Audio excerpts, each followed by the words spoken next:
కానీ బద్రీనాథ్ అయితే ఏంటి? నాకు కొంచెం దిక్కుంది కానీ దానికి లెక్కుంది. చూడప్ప సిద్ధప్ప, నేను సింహం అంటానబ్బా. అది గడ్డం గీసుకోలేదు, మేము గీసుకోగలం అంతే తేడా.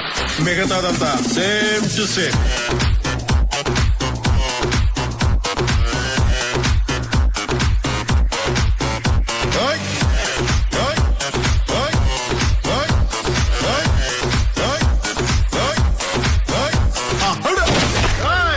అప్పుడే అయిపోయింది అనుకోకు, ఇప్పుడే మొదలయ్యింది.